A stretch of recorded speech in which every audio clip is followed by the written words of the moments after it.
mga damdamin na hindi na bumabalik kahit na anong pilit. May mga panlalamig na hindi na makakayanan pang painiting muli. Ikaw kabarangay, nasubukan mo na bang mawalan ng nararamdaman sa taong inakala mong iyon ang panghabang buhay? Dear Papa Dudut, isang magandang araw sa inyong lahat. Isang araw ayaw na lang niya. Isang araw nanlamig na lang siya sa akin. May ilalaban pa ba ako o wala na? Ako nga pala si Helga, 31 years old. 15 years old ako nang ma-inlove at magkaroon ng relasyon sa kaklase kong si Bong. Kaedad ko rin at maaga kaming naging mapuso. Nabuntis niya ako sa edad na 15. Pinagsama kami ng pamilya namin dahil yon ang sa tingin nilang tama para sa amin. Wala namang problema yon, gayong alam namin na mahal namin ang isa't isa. Kaya lang pagkasilang ko sa anak namin ay hindi na ito nabigyan pa ng tsansa para mabuhay.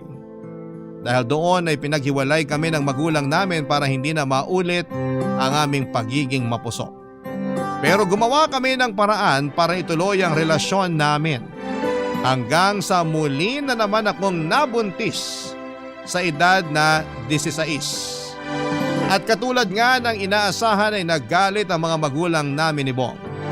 Muli kaming pinagsama sa bahay pero sa kasamaang palad, hindi ulit natuloy ang ipinagbubuntis ko. 3 buwan pa lamang ay nakuna na ako. Pero hindi na kami pinaghiwalay pa ng mga magulang namin. Sinabi na lang nila na magsama na kami at pagtungtong namin sa tamang edad ay kailangan na naming maikasal. Nangyari nga ang lahat. Kinasal kami nang tumungtong kaming pareho sa edad na 18. Wala kaming kasing saya ni Bong at sa wakas kahit na anong mangyari ay hindi na kami mapaghihiwalay pa ng mga magulang namin. Kahit na ilang beses pa siguro akong makuna noon ay paniguradong hindi na nila kami mahihila palayo sa isa't isa. Hindi na kami nakapagtapos ng pag-aaral pero maswerte kaming nakahanap ng inegosyo namin na naging dahilan, Papa Dudut, para gumanda ang buhay namin. Dahil nga sa pag-usbong ng negosyo namin, kaya sinantabi muna namin ang plano ng pagkakaroon ng anak. Masaya kaming dalawa ni Bong. Hindi na nga namin namalayan ang paglipas ng panahon. Isang araw, magkaharap na lamang kaming dalawa at nilatag ko na sa kanya ang plano para sa nalalapit naming ika-15th anniversary. Opo, ang patuloy pa rin naming pinagdiriwang ay ang unang taon ng naging relasyon namin at hindi ang araw ng aming kasal. Dahil para sa amin yon ang taon kung kailan nagsimula ang aming forever.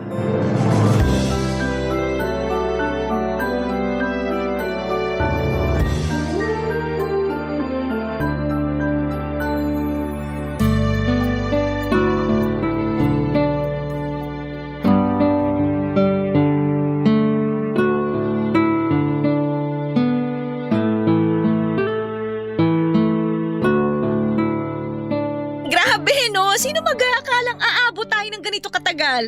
Talo pa natin yung ibang artista, di ba? Kailangan natin itong i-flex sa Facebook ha, para naman ma-inspire natin yung ibang tao. Okay. Sana ngayong anniversary natin makatapak na tayo ng Batanes, no? Oo nga. Ilang araw kaya tayo sa Batanes? Magkano kaya yung gagastusin, no? Parang pumunta ka na raw sa ibang bansa sa gagastusin mo ron kapag hindi nakapromo yung airfare mo. Baka. Kung ganun din lang naman pala yung gagastusin, lumabas na lang kaya tayo ng bansa. Dami raw seat sales sa Hong Kong at saka Thailand eh. Pwede. Pero iba pa rin kasi ang Batanes eh. Tangkilikin muna yung sariling atin, di ba? Pwede. Bong, may problema ba? Wala. Kasi parang wala ka namang gana makipag-usap sa akin. Ang tagal pa naman kasi ng anniversary natin. Kung makapagplano ka, akala mo next week na. Kilala mo naman ako. Gusto ko nakaplano lahat. At saka, buti sana kung Tagaytay lang yung pupuntahan natin eh. Sasakay tayo ng eroplano, no? Kailangan talaga planuhin kung gusto nating makamura at saka masecure yung upuan sa eroplano. Bahala ka. Oh, bakit naman ganyan ang sagot mo sa akin? Ganito naman talaga ako sumagot dati pa. May toyo ka lang siguro. Wala akong toyo, no? Ang tipid mong sumagot. Makakaubos ba ng laway kung mahigit 2 salitang sasagot mo sa akin? Mag-aaway na naman ba tayo? Ayoko sana, pero kung ganyan ka sumagot na parang wala ka namang gana para sa anniversary natin, mukhang papunta na tayo ron. Ayoko na kasi. Ayaw mo mag-out of town para sa anniversary natin? O ayaw mo mag-celebrate ng anniversary natin? Ayoko na sa'yo. Sino ngayon ang tinatamaan ng toyo? Narinig mo ba ang sinabi ko? Ayoko na sa'yo. Hoy, umayos ka nga ah. Sige, kung ayaw mo sa Batanes, pwede naman tayo sa mas malapit lang. Ikaw na lang magsabi kung saan mo gusto. Okay na rin naman ako doon. Hindi ka ba nakikinig? Ang sabi ko, ayoko na sa'yo. Mag-focus ka kasi, Bong. Parang tanga naman kasi tong kausap eh. Pwede tayo sa Dingalan na Aurora. Sabi nila mala Batanes din daw doon. Basta willing kang mag-hike. Ano, gusto mo? Ang gusto ko, makinig ka sa akin. Helga, ayoko na talaga sa'yo. Ayoko na makipagrelasyon sa'yo. Ang labo mo naman kausap. Pero alam mo, naisip ko, tamad din naman pala akong mag-hike. Tsaka para hindi na hassle sa'yo, kumain na lang tayo sa labas. Hanap tayo ng fine dining yung maayos. Helga! O kahit saan tayo kumain sa mall tapos manood na lang ng sine. Helga, ano ba? O sige, kung ayaw mo rin nun, pwede namang dito na lang tayo sa bahay. Ako na lang magluluto ng paborito mo, tapos manood na lang tayo ng pelikula rito. Intindihin mo naman yung sinasabi ko. Ayoko na, Helga. Tapos na tayo. Pwede rin naman siguro next year na lang tayo mag-celebrate ng anniversary kung hassle talaga sa'yo ngayong taon. Mag-post na lang tayo ng pagbati natin sa isa't isa sa Facebook. Helga, please. O kahit wag na. Hindi naman na kailangan malaman ng social media friends natin na anniversary natin, di ba? Huwag na lang tayo mag-post. Privacy is the key sa relasyon nating matibay, di ba? Helga, tama na. Ayoko na. Ayoko na mag-celebrate ang anniversary natin ngayong taon o kahit sa mga susunod na taon. Tapusin na natin to. Ayoko na. Pero, bakit biglang ayaw mo na? Di ko alam. Paano hindi mo alam? Imposible namang hindi mo alam. May dahilan yan. Hindi ko nga alam. Basta isang araw, nagising na lang ako na ayoko na. Ayoko na sa'yo. Ayoko na sa relasyon na to. Excuse me ah. Saan ka pupunta? Magche-check lang ako ng mga lugar na pwede natin puntahan para sa anniversary natin. Ililista ko lahat.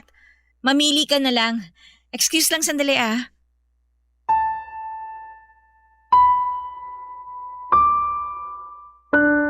Nagmadali akong pumasok sa kwarto namin ni Bong, Papa Dudut. Hindi naman niya ako sinundan at nanginginig akong sinarado ang pintuan.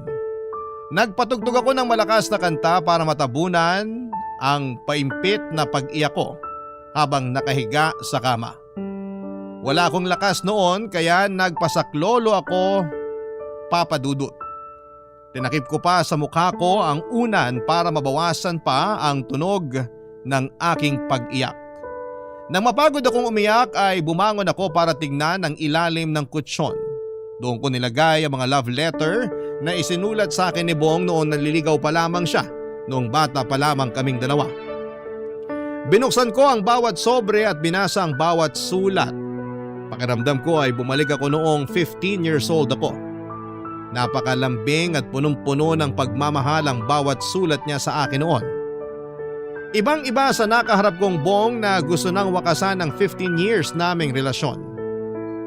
Parang ibang tao na siya. Isip-isip ko ay nasaan na kaya ang Bong na ako lang ang mahal. Napakasakit palang marinig mula sa isang tao na minsang nangako sa iyo na ikaw lang ang mamahalin habang andito sa mundo. Masakit na maramdaman na lumalayo na ang loob niya sa iyo. Samantalang noon ay halos hindi kami mapaghiwalay kahit ano pang klaseng pagsubok. May 2 na kaming anghel na nasa langit ngayon. Bakit hindi nila magawang udyukan ng tatay nila para mahalin akong muli? Hindi ko yon matanggap. Pakiramdam ko ay nabigla lang si Bong sa pakikipaghiwalay sa akin. Alam kong kailangan lamang niyang maalala na minsan ay nagmahalan kami at pinaglaban ang isa't isa. Hindi ko siya susukuan, Papa Dudut. Kinausap ko ang mga anghel namin na sana ay tulungan nila ako para magkaayos kami ng tatay nila. Pagkatapos noon ay inayos ko ang sarili ko at saka lumabas ng kwarto at muling hinarap si Bong. Papa Dudut.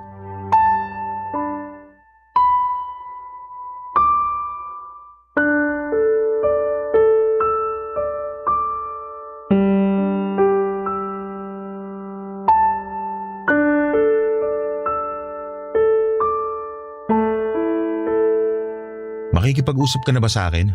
Oh, ikaw ready ka na? Kanina pa kita iniintay para mapag-usapan na natin to. Ayan! Pasensya ka na kung natagalan ako sa kwarto ha. Ang bagal pala ng sagap ng internet natin doon. Ngayon ko lang napansin. Ang hirap mag-search ng mga pupuntahang lugar para sa anniversary natin. Helga naman. Hep.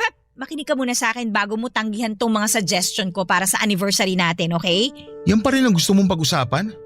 Hindi na nga natin isi-celebrate yan kasi tapos na tayo. Maganda rin pumunta sa Iloilo ngayon habang hindi pa maulan masyado. Tsaka bumili tayo ron ng pastillas at biskotso. Naku, matutuwa ang nanay mo. Paborito niya pastillas, di ba? Helga, ano ba? Huwag ka mag-alala. Kung ayaw mo sa Iloilo, okay lang. Pwede rin tayong pumunta ng Buskalan. Mabilis lang tayo makakapag-book ng travel tour natin. Dalawin natin si Apo Wangod. Magpatattoo tayo sa kanya para couples tattoo tayo, di ba? Nagpapasensya lang ako, Helga. Parang awa mo na. Makipag-usap ka na ng maayos sa akin. Ano pa ba itong ginagawa ko? Nakikipag-usap naman ako sa'yo ng maayos. Ikaw tong galit. Huwag kang mag-alala, hindi naman tayo gagastos ng sobra sa anniversary natin. Hindi yan ang gusto kong pag-usapan. Pag-usapan natin kung paano hatian dito sa bahay. At kung paano natin sasabihin sa pamilya natin na hiwalay na tayo. Bakit tayo maghihiwalay?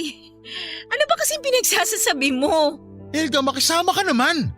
Huwag ka namang magpanggap dyan na parang wala ang alam sa mga sinasabi ko. Wala naman talaga eh. Kanina ang ayos lang natin na nag-uusap, di ba? Tungkol sa anniversary natin. Tapos ngayon… Walang maayos kanina. Ano ba pinagsasabi mong maayos? Napupuno na ako sa'yo, Helga. Totoo naman ah. Di ba ang saya mo pa nung sinabi ko sa'yo na sa Batanes tayo magse-celebrate ang anniversary natin? Nahihibang ka na. Hala siya. Alam mo, feeling ko gutom ka lang. Mamaya na lang natin tutuloy, okay? Malayo pa naman ang anniversary natin eh. No, gusto mo munang kumain? Libre ko. Saan mo gusto? Alam mo kung anong gusto ko? Pares o ginataang tinola? Gusto ko nang makipaghiwalay sa'yo. Kaya ibigay mo na sa akin to. Ayoko na. Hindi! Hindi tayo maghihiwalay. Magagalit sa'yo ang simbahan. Ano kinalaman ng simbahan dito? Ano ba nangyayari sa'yo, Helga? Bakit ganyan ka makipag-usap sa akin? Kasi ang unfair eh. 15 years, Bong! 15 years tapos itatapon mo lang? Dalawang anak na natin ang namatay. Ayun na nga eh. Naisip mo ba na kaya hindi sila nabuhay eh dahil hindi siguro tayo para sa isa't isa? Na sila ang binigay ng tadhana ng senyales na kailangan nating maghiwalay? Tayo lang naman ang matigas ang ulo dati na ituloy pa rin kahit alam nating mali na. Hindi ko nakitang mali na ipaglaban yung relasyon natin. Bata pa tayo nun. Dapat nag-aaral lang tayo nun at hindi sineseryosong relasyon. Bata pa lang tayo noon, oo. Pero totoo na yung nararamdaman natin para sa isa't isa. Huwag ka magpanggap na hindi mo yun naramdaman. Kasi hanggang ngayon nandito pa sa puso ko yung pagmamahal na yun para sa'yo. Diyan tayo nagkaiba. Wala na ang pagmamahal na yun sa akin. Ibalik mo! Nandyan lang yun eh, nandyan lang yung hanapin mo. Hindi pwedeng mawala yun. Nakikita siya ka, naririnig ka ng mga anak natin sa langit. Maya ka naman sa kanila, Bong! Kung nakikita at nadidinig ka rin nila, sila na mismo magpapahinto sa'yo sa ginagawa mo. Palayain mo na ako, Helga. Habang bata ka pa. Makakahanap ka pa ng iba. Ayoko sa iba, ikaw lang yung gusto ko makasama. Pero hindi na ikaw ang gusto kong makasama. Bakit? May iba ka na ba? Wala akong iba pero balang araw, kapag handa na ulit ako, siguradong maghahanap na rin ako ng kapalit mo. Para akong dinurog sa mga huling sinabi ni Bong Papa Dudut. Hindi ko pa man din tinatanggap ang hiwalayan namin pero nasa plano na niyang maghanap balang araw ng mamahalin niya. Ganon ba yun kadaling itapon? Ganon ba ako kadaling hindi mahalin? May sasabihin pa sana ako kaya lang ay bigla na lamang siyang lumabas ng bahay. Doon ay parang nag-flashback sa akin ang unang beses na pumasok kami sa pintuan ng aming bahay. Nung unang beses na napangiti kami dahil sa wakas ay may sarili na kaming bahay. Hindi man yon malaki pero masaya kami dahil patunay yon na pinaghandaan namin ang future namin. Ang future na isang iglap ay biglang nawala nang mag-decide si Bong na tapusin na ang 15 years na relasyon naming dalawa. Paulit-ulit na naglalaro sa isipan ko ang 15 years. Parang hindi maproseso ng utak ko at puso ko kung paanong gano'n na lamang kadali para kay Bong na itapon ang lahat. Ano bang nagawa kong mali, Papa Dudut? May hindi ba ako nagawa para sa kanya? Sa pagkakaalam ko ay sinubukan ko naman ang lahat para maging masaya siya. Bakit isang araw ay bigla na lamang siyang umayaw? Sa pagdaan ng mga araw ay lagi na lang akong mag-isa sa bahay na yon. Para akong inabandonan ni Bong. Lagi ako nakatingin sa pintuan sa pag-asang papasok ulit siya ng bahay at sasabihin niya sa akin na nagkamali siya ng desisyon. Na hindi naman niya sinasadyang sabihin sa akin na ayaw na niya. Na hindi naman niya gustong iwan ako at nadala lamang siya ng kung anumang problemang kinakaharap niya. Habang nakaabang ako sa pintuan na yon, nag-i-imagine ako na papasok siya roon tapos ay nakangiti. Nalalapitan niya ako, yayakapin, hahalikan at mamahalin. Ganon ang paulit-ulit na ginagawa ko habang hindi pa siya muling umuuwi ng bahay. Doon ko inuubos ang oras ko lagi. Ang pagharap sa pintuan habang inaabangang marinig ang susi niya na binubuksan ang pintuan. Sana umuwi na siya kasi nami-miss ko na siya. Kasi gusto ko pa pero lumipas ang 2 linggo na walang Bong na muling pumasok sa bahay. Ayaw na talaga ni Bong. Ayaw na talaga niya sa relasyon naming dalawa. Barangay Love Stories. Barangay Love Stories. Nalaman ko na pansamantala ay umuwi muna si Bong sa bahay ng magulang niya. Kinabahan ako dahil baka binalita na niya na hiwalay na kami. Mas lalo lang liliit ang chance akong maayos ang relasyon naming dalawa kung sakaling binalita na niya sa mga kakilala namin ang tungkol sa pasya niyang paghihiwalay naming dalawa. Hindi ko pa sinabi sa mga magulang ko na hiwalay na kami o sa kahit na sino. Malakas ang pakiramdam kong kaya ko pang maayos noon ang relasyon namin. Isang araw ay gumalaw na ang doorknob. Narinig ko na ang susi ni Bong. Napangiti ako. Napatayo sa inupuan ko na kaharap ng pintuan. Hawak ko noon ang iba't ibang pamphlets para sa marriage counseling na masikap kong kinalab sa iba't ibang clinics na pinuntahan ko. Ganon ako kadesidido na maayos kaming dalawa. Lahat nga rin ang ayaw niya sa sarili ko ay pinalitan ko. Kulay ng buhok, pananamit, pati ang paborito kong toothpaste ay pinalitan ko na rin dahil naaalala ko na lagi niyang nirereklamo na ayaw niya ng lasa ng binibili kong toothpaste para sa amin. Oo, alam kong malit na bagay yon para maisalba ang relasyon namin pero lahat ay susubukan ko. Huwag lamang mawala ang asawa ko. Nang tuluyang magbukas ang pintuan ay nakangiti akong sinalubong si Bong na tila ba walang nangyari. Matabang pa rin ang pakikitungo niya. Hindi niya ako kinausap. Pumasok siya sa kwarto namin at saka naglabas ng tuwalya para maligo. Bumalik ako sa pagkakaupo. Hinintay ko siyang matapos na maligo at nang matapos siyang maligo at makapagpalit ay doon ko na siya nilapitan para iabot ang pamphlets sa kanya. Hindi ko pa rin tinatanggal ang ngiti sa mga labi ko. Baka sakaling gumaan ang loob niyang makipag-usap sa akin.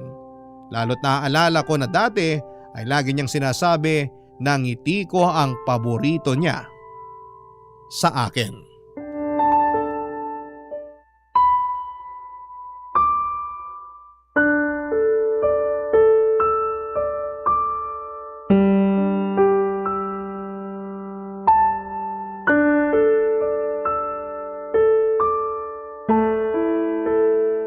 Bakit ganyan ka makangiti?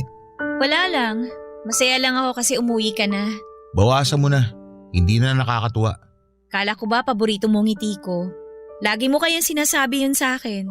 Dati yun, nung mahal pa kita. Ang sakit mo namang magsalita. Pumreno ka naman. Sorry, puyat lang. Ito nga pala, tingnan mo. Oh, Ano tong inabot mo sa akin? pamphlets yan para sa marriage counseling. Para saan to? Para maging maayos tayo. Helga naman. Wala na nga ayusin sa atin. Gaano ba kahirap intindihin yung sinasabi ko? Subukan lang kasi natin. Baka nabibigla ka lang. Pwede pa tong mapag-usapan. Matutulungan nila tayo. Gusto mo pa talaga magsali ng ibang tao sa gulo natin? Trabaho nila yon. Sila ang tutulong sa gulo natin. Matatapos lang tong gulo na to kapag pumayag ka na maghiwalay tayo. Hindi nga ako papayag kaya kinuha ko yung mga pamphlet na yan sa mga klinik. Mamili ka na lang dyan. Basahin mo. Kung kanino ka komportabling magpatingin at makipag-usap, doon na rin ako. Marami yan. Nakapagtapos sa mga doktor dyan sa magagandang eskwelahan. Hindi tayo lugi. Alam mo ba kung gaano kamahal magpa-counsel? Gusto mo pa talagang gumastos wala na nga pupuntahan to. Kahit magkano kaya kong gastusin maging maayos lang tayo. Walang kaso sa akin yun. Hindi pag-aaksaya ng pera yun kasi alam kong magiging masaya ako kapag nagkaayos tayo. Paano naman ako? Sa tingin mo gusto ko pang maging maayos to? Huwag naman puro sarili mo lang ang iniisip mo. Hindi to para sa sarili ko lang, Bong. Para to sa mga anak natin sa langit na umaasa na makikita nilang magkasama pa rin ang mga magulang nila. Huwag mo nang idama yung mga sanggol. Nananahimik na sila. Ikaw na lang ang issue rito, Helga. Bakit ba ayaw mo munang subukan? Ganun na ba katigas yung puso mo para sa akin? Mas lalo lang ako nagmamatigas kasi ang kulit mo. Nakakasawa na yung pagmamakaawa mo. Nagmamakaawa lang naman ako kasi mahal kita eh. At akala mo magandang tignan niya sa tao? Magmamakaawa ka para mahalin ka? Mahiya ka naman sa sarili mo. Ikaw ang mahiya! Matapos mo akong pangakuan dati na kahit anong mangyari hindi mo ako bibitawan? Asa na yun, Bong? Nasa na yung pangako mo na yun? Wala na yung bong na yon. Patahimikin mo na lang siya kasi hindi na siya babalik sa'yo. Maniwala ka. Bong! Anak ng... Huwag ka naman magbasag ng gamit! Pinaghirapan natin ang mga yan! Wala akong pakialam. Huwag yung coffee maker! Paborito natin yan! Ah, ito? Tika, huwag yan! Ayan! Wala na tayong paborito! Niregalo ko sa'yo yan dati eh. Una kong pinag-ipunan yan kasi naiingit ka rin sa balikbayan mong pinsan. Naalala mo pa ba yun? Hindi lang yan ang babasagin kong gamit natin. Kung magmamatigas ka pa rin nang makapag-ayos sa akin!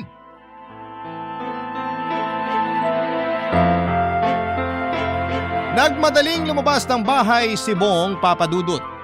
Binalibag ang pintuan palabas at naiwan akong mag-isa habang isa-isang pinupulot ang mga sinira niyang gamit. Hindi ko mapigilang umiyak at masakit para sa akin dahil hindi lang basta-bastang mga gamit na mga nabili ko kung saan ang mga yon. Mga gamit yon na tumibay at naalagaan dala ng maraming alaala na naipon namin. Ang coffee maker na matagal niyang nilambing sa akin. May kamahalan at hindi basta-bastang mabibili kung saan lang. Doon ako higit na nasasaktan. Naalala ko kung paano niya akong nilambing para mabilihan ko siya ng ganon bilang regalo sa anniversary namin. Hindi ako mahilig magkape pero lagi niya akong inaaya na sabayan siya sa paghigop ng kape na masaya niyang tinitimpla tuwing umaga. Nasanay na rin tuloy ako. Hindi ko pa rin magustuhan ang pait ng kape pero tumatamis kasi sa tuwing nagkwekwentuhan kaming dalawa. Si Bong ang nagpapatamis ng mapait na kape. At sa nangyayari sa amin ngayon ay parang pumapait muli, Papadudut. Kinagabihan ay minessage ako ni Bong para mag-sorry sa ginawa niyang pagbabasag ng mga gamit. Natuwa naman ako. Parang nababawi ko ng muli ang loob niya. Sinikap kong maging sweet at maunawain para lalo siyang kumagat sa kagustuhan ko magsama pa rin kami. Hanggang sa bigla na lamang niyang sinabi na babalik siya sa bahay after 2 weeks para pag-usapan namin ang pagbebenta nito. May mga nakausap na raw siya at kailangan ko siyang tulungan para pumili kung kanino ibebenta ang bahay. Nasaktan ako, Papadudut. Talagang para sa kanya ay tapos na kami. Ninibot ko ang bahay namin at isa-isang lumabas lahat ng alaala na naiwan namin sa bawat sulok ng bahay. Mas lalo akong naiyak at nahirapan. Makalipas ang 2 linggo ay nagbalik na muli si Bong sa bahay. Hindi ko alam kung paano siya sasalubungin noon. Hindi ko na kayang pikein pa ang ngiti ko. Kahit ganun pa man, may natitira pa rin akong amor para sa kanya. Sinabi niya mag-usap na kaming dalawa. Tumango ako at pinagtimpla siya ng kapeng 3-in-1, Papa Dudut.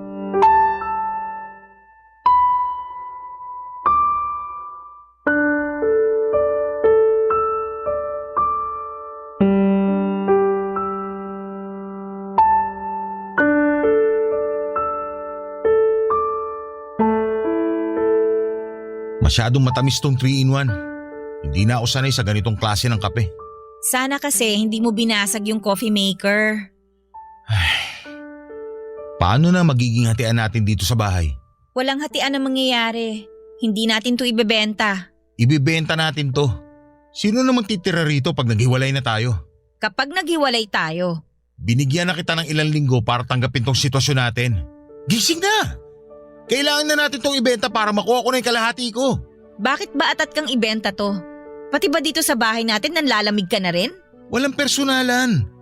Hindi lang praktikal na hindi natin ibibenta tong bahay ngayong hiwalay na tayo. Kaka-check ko lang kagabi ng marriage contract natin. Kasal pa rin tayo. Sige, ilaban mo lang yan. Pero ilalaban ko pa rin na maibenta na natin tong bahay para magamit ko pang ibang bansa. Mangingibang bansa ka? Oo, gusto ko makapagsimulang muli sa ibang lugar. Malayo sa'yo. Ganyan ka na ba kasuklam sa akin? Tipong kailangan mo pang umalis ng bansa para lang malayuan ako? Oo! Sakto lang din naman pala. Alam mo ba na nagchat-chat sa akin yung manliligaw ko noon bago naging tayo? O ngayon, Kinukumusta niya ako. Gusto akong yayaing lumabas. lumabas ka lang. Okay lang sa'yo na makipag-date ako sa dating manliligaw ko? Oo, Wala ka man lang bang mararamdaman? alam mo kung ano lang yung nararamdaman ko? Inis. Pinahihirapan mo kasi ako. Kung gusto mo makipagligawan, gawin mo lang. Papayagan kita. Pero payagan mo na rin akong ibenta tong bahay para matapos na to. 15 years tayo, Bong. 15 years pero kumakabugaw ka sa akin sa iba? Akala mo kaibigan lang kita? Sino ba nagbukas ng topic tungkol doon?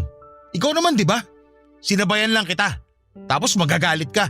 Gusto ko lang makita kung may pakialam ka pa sa akin. O ngayon nakita mo nang wala, ayos na ba? Bong, wala naman talaga nagpaparamdam sa akin na dating manliligaw. Gusto ko lang namang makita na kahit papano may puwang pa rin ako sa puso mo. Nakukurta na talaga utak mo. Dahil sa'yo! Dahil binigla mo ako sa mga desisyon mo. Hindi ako makapag-isip ng matino. Sorry, may kasalanan nga ako ron. Sige, ganito. Bibigyan pa kita ng oras para pumayag sa alo ko na ibenta na tong bahay. Sana pumayag ka na kagad habang may mga nagkaka-interes pa sa bahay natin. Sige, Dito na muna ako matutulog. talaga? Sa sala na ako, ikaw na sa kwarto. Maglalabas na lang ako ng unan at kumot. Magtabi na lang tayo. Ilang gabi na akong nalulungkot mag-isa sa kama eh. Tabihan mo naman ako.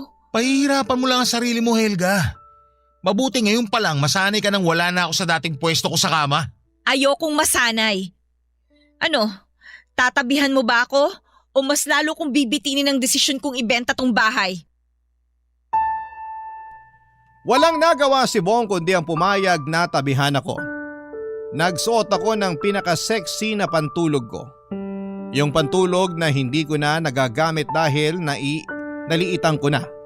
Yung pantulog na ginagamit ko nung unang taon ng kinasal kami. Nung mga panahong sobra pa ang init ng pagmamahala naming dalawa. Ginamit ko ulit yon sa pag-asang makatulong para manumbalik ang pagtingin sa akin ni Bong. Pero parang hindi umubra, Papa Dudut. Tinalikuran lamang niya ako at nagkumot hanggang ulo. Habang ako naman ay pilit na dumidikit sa kanya. Siya naman ay palayo ng palayo sa akin. Hinarap ko siya at sinubukang yakapin pero tinanggal niya ang pagkakayakap sa akin. Hindi ko siya maintindihan. Dati naman ay siya pa ang nagagalit kapag hindi ko siya niyayakap sa tuwing matutulog kami. Ni minsan din ay hindi niya ako tinalikuran kapag natutulog. Lagi siyang nakaharap sa akin kahit may tampuhan pa kami. Ganon niya ako kamahal dati. Humarap na lamang ako sa kisame nang hindi ako nakakatanggap ng positibong reaksyon mula sa kanya. Nakatitig lamang ako sa kisame at sa ceiling fan.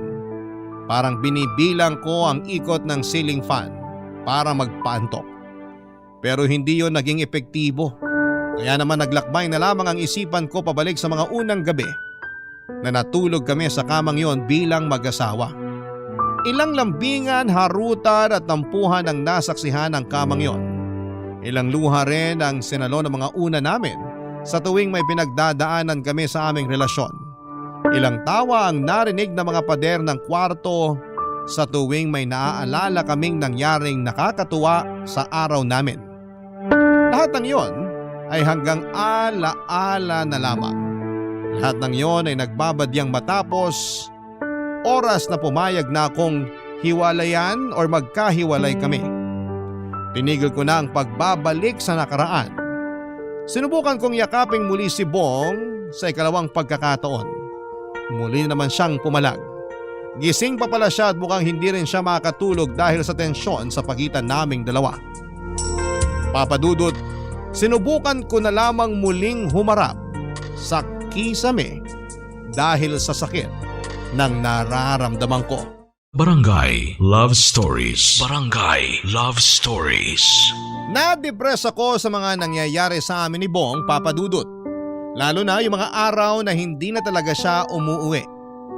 Iyong pupunta na lamang siya sa bahay para kumuha ng damit o di naman kaya ay para tanungin kung nakapagdesisyon na ako. Napakahirap noon lalo't wala akong ibang malapitan o makausap man lang sa pinagdadaanan ko. Ma-pride pa rin ako at hindi ko makayanang sabihin sa mga kaibigan ko ang mga nangyayari sa relasyon naming dalawa.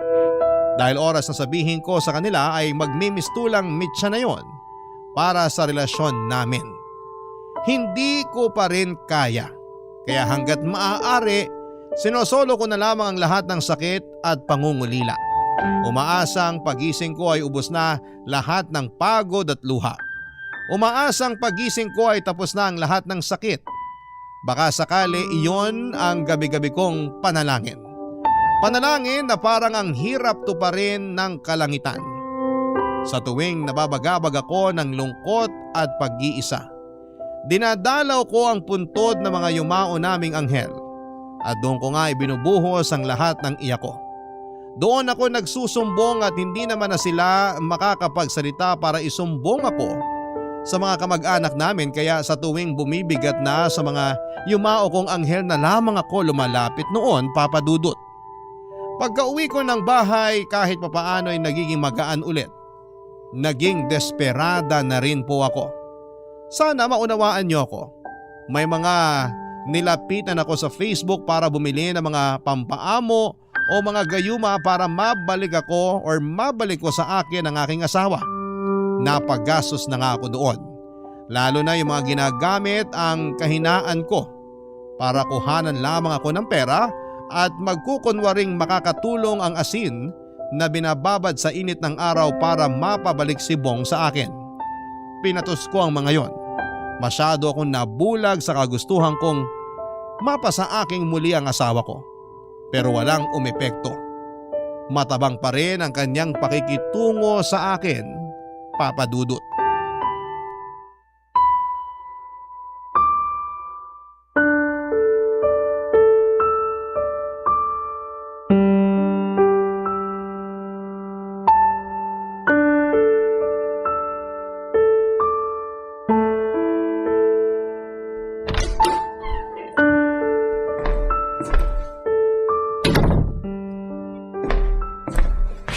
Helga?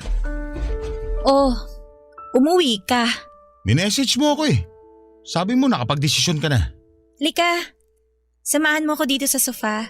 Bakit nakapantit bra ka lang? May sinusukat kasi akong damit kanina eh. Hinubad ko lang kasi masyado palang mainit. Magsuot ka muna ng damit. Hihintayin kita para makapag-usap tayo. Magtitimpla lang ako ng kape. Okay na tong suot ko. Sabi ko nga sa'yo, naiinitan ako. Hindi ako komportable sa suot mo. Hindi ba? Parang dati naman gusto mo laging nakikita akong ganito. Dati yon, nung mag-asawa pa lang tayo. Mag-asawa pa rin naman tayo ngayon Legal pa rin kitang kahati sa katawan ko. Magsuot ka na ng damit. Ayoko makipag-usap sa'yo ng ganyan lang ang suot mo. Bakit hindi ka makatingin sa akin? Kasi nakakailang. Hindi na tayo mag-asawa. Pero kung makabalandra ka ng katawan mo, para ka nangaakit ng customer sa beer house. Naaakit ka ba?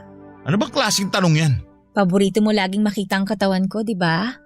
Lalo na kapag pagod ka, tsaka gusto mo ng lambing. Helga! Paborito mo rin tong bra na suot ko. Ito yung bra na paborito mong tanggalin kasi kabisado mo na yung hook nito. Kahit sa madilim, kaya mong tanggalin gamit ang kaliwang kamay mo. Alam ko kung anong ginagawa mo. Alam ko rin kung anong ginagawa ko. Para sabihin ko sa'yo, hindi na yan i-epekto sa akin. Hindi ba? Pero bakit parang pinagpapawisan ka? Kasi mainit dito sa sala. O mainit lang sa pakiramdamang makita ang bra at panty ko? Helga, tumigil ka na. Nagmadali akong pumunta rito para mapag-usapan na natin ang bentahan ng bahay. Mamaya na natin pag-usapan yan. Mas magandang kalmado lang tayo kapag nag-uusap. Tsaka alam ko kung paano ka pakakalmahin. Aalis na lang ako kung aakitin mo lang ako. Halika rito. Magpaakit ka na. Hindi naman masama Wala namang bawal. Ayoko. Bong, halika na. Halikan mo ko. Helga, ano ba? Diba? Gustong-gusto mo na hinahalikan tong leeg ko? Sige lang, gawin mo. Ano ba? Halika na. Tumigil ka na. Kahit magubad ka pa ng paulit-ulit, hindi na magbabagong isip ko. Ayoko na sa'yo. Hindi na kita mahal. Mahirap bang intindihin yun? Bong! Hindi na kita mahal! Para akong binuhusan ng malamig na tubig nang sigawan ako ni Bong para sabihin sa akin na hindi na niya ako mahal. Nanliit ako. Napatakbo ako sa kwarto para kumutan ang sarili ko.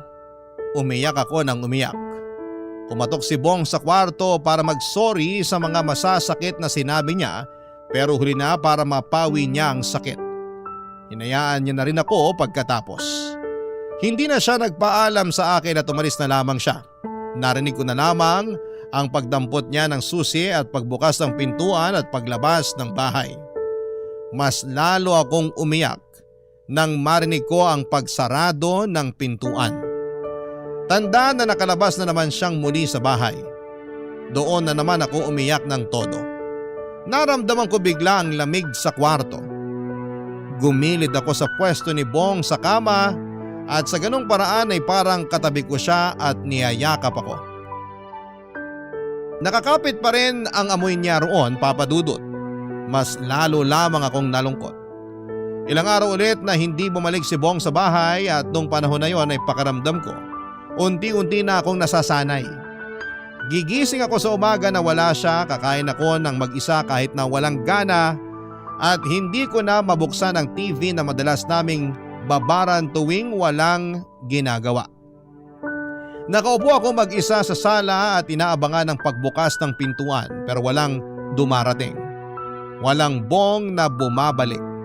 Oras-oras ay naglalakad ako sa kabuuan ng bahay, bawat sulok ay hinahanapan ko ng alaala.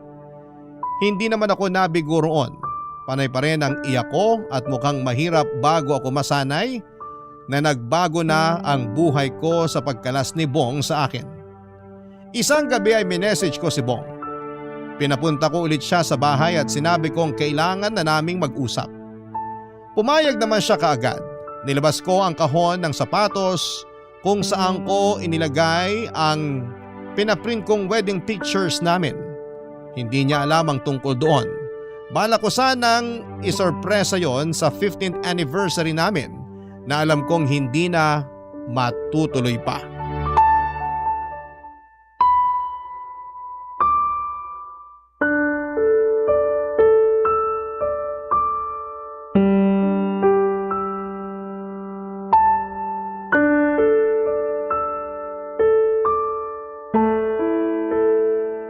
Sana naman hindi ka na ulit mga akit. Maupo ka. Sana maging matino na tong usapan natin. Oo, makakaasa ka. Okay na sa'yong ibenta tong bahay? Sa isang kondisyon. Ano yun? Tatanggapin mo pa rin bang regalo ko sa'yo para sa anniversary natin? Ano na naman ba itong pinaplano mo? Wala akong pinaplano na kahit na ano. Gusto ko lang talagang ibigay sa'yo tong regalo ko. Wala akong regalo para sa'yo. Okay lang. Hindi naman ako humihingi eh. Ano ba yung ibibigay mo? Bago ko ibigay sa'yo, pwede bang magtanong? Ano yung pinaka-paborito mong anniversary natin? Siguro nung unang anniversary natin bilang mag-boyfriend at girlfriend. Bakit yun? Simple lang kasi noon. Umutang ako sa pinsan ko ng 100 pesos para ipambili ng 2 mangkok ng spaghetti at isang kandila. Naalala ko yon. Sa likuran pa tayo ng bahay ninyo kumain ng spaghetti tapos sa gitna yung kandila. Para kunwari yayamanin ang date natin. Tinakas ko pa yung kurtina namin para may panglatag tayo sa mesa para magmukhang sosyal yung spaghetti natin. Paborito ko rin yan. 16 lang tayo nun tsaka wala pa tayong pera nun pero kontento, di ba? Pasensya ka na kung hindi na ako kontento ngayon. Iintindihin ko. Niregaluhan mo pa ako ng isang boxer shorts nun.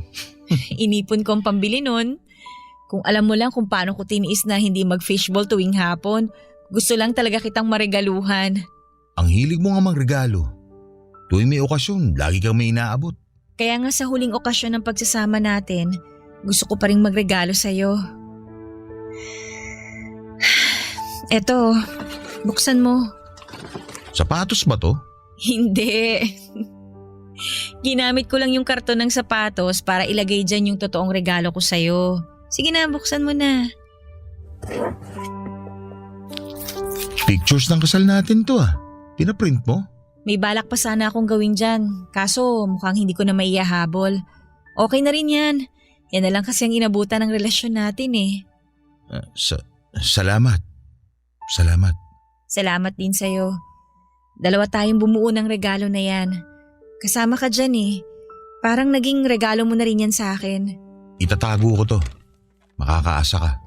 Sana. Kasi sigurado ako, pagkatapos nito buburahin na natin lahat ng pictures natin sa cellphone. Mabuti na lang at naihabol ko maipaprint yan. Siguro ayaw na ng tadhana na matapos tayo nang wala man lang may iwang alaala ng pagsasama natin. Pumapayag ka na? Wala na rin naman ako magagawa eh. Nung isang gabi nga, nilibot ko tong bahay. Memoryado ko pa lahat ng alaala natin sa bawat sulok. Masakit na masaya. Pero alam kong hindi na ako pwedeng mabuhay na yun lang ang daladala. Sorry Helga. Sinubukan ko naman eh. Salamat kung sakaling sinubukan mo talaga. Masaya na ako nun. May mga bagay lang talaga na kahit gaano pa kasaya, kailangan mo pa rin magparaya. Pasensya ka na sa pagkukulang ko ha. Kung ano man ang naging dahilan para maubos yung nararamdaman mo para sa akin. Pasensya na talaga. Pasensya ka na rin kung hindi ko natupad yung pangako ko. Mabebenta mo na tong bahay. Hayaan na natin yung ibang tao ang bumuo ng bagong alaala nila dito. Kontento na ako sa alaala na naipon nating 2.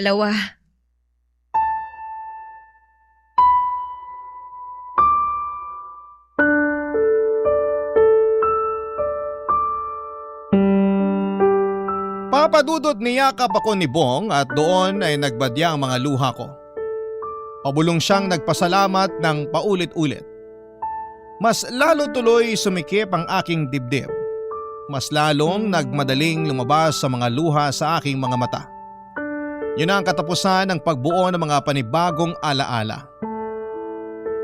Plinano naming mabenta ang bahay sa lalong madaling panahon at nagawa naman namin yon. Hindi ko na gustong mabuhay at manatili sa piling niya kahit gaano ko pa kagustong ipaglaban siya. Kahit mahal na mahal ko pa siya. Minsan talaga, mapipilitan kang bumitaw kahit gusto mo pang kumapit. Kasi yon ang nasa isang dulo ng tali. Kanino ka pa kakapit kung nauna na siyang bumitaw? Hindi ba't sa sarili mo na lamang? Mabigat sa akin na lisanin ang mga ala-ala namin ni Bong Papadudot pero wala nang saysay ang patuloy kong pagkapit doon dahil tapos na. At na-experience na namin ang lahat ng pwedeng maging ala-ala namin. Ang mga bagay na tapos na ay hindi na dapat sundan pa at balikan. Sa ngayon ay naghahanda na ako para umalis ng bansa hindi ba't si Bong ang unang nagplano na lisanin na ang bansa para makapagsimula sa ibang lugar? Hindi yun nangyari sa kanya. Ako ang unang makakaalis ng bansa. Ako ang unang bubuo ng buhay sa ibang lugar malayo sa kanya. At alam kong kailangan kong gawin yon para mas mapadali ang paglimot ko. Magiging mahirap magsimula sa ibang lugar na hindi siya kasama. Lalo't nasanay akong kasama siya sa bawat yugto ng buhay ko. Pero ginagawa ko na to para sa sarili ko. Dahil utang ko ang pagbangon kong ito sa sarili ko. Naging matatag ako at wala akong ibang gustong pasalamatan kundi ang sarili ko na nagpatuloy lamang sa paglaban kahit gaano pa kahirap at kabagal. At sana para sa lahat ng mga nakikinig sa programa ninyo sa Barangay Love Stories na nasaktan, magawa nyo sanang pasalamatan ang sarili ninyo sa patuloy ninyong pakikipaglaban. Kung ano man ang mga susunod na plano ninyo, ilaan ninyong mabuti para sa sarili ninyo. Pagmamahal sa sarili ang kailangan. Dahil sarili nyo lamang ang hindi mangiiwan sa inyo kahit anumang klase ng unos ang mapagdaanan ninyo. Maraming salamat po sa pagbasa ng aking kwento. Ako ang inyong kabarangay forever, Helga. Barangay Love Stories. Barangay Love Stories. Kwentuhan naman tayo dito sa comment section. Nagustuhan ng iyong napakinggan? Ituloy yan via live stream sa www.gmanetwork.com/radio. Barangay LS 97.1 forever. Love stories.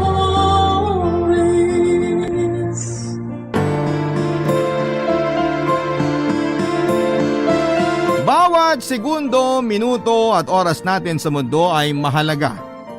Hindi man natin alam kung kailan tayo mawawala ay kontrolado naman natin ang ating kapalaran habang tayo ay nabubuhay pa. Ikaw kabarangay, kaya mo bang magpatawad para masulit mo ang oras mo dito sa mundo? Kasama ang iyong pamilya.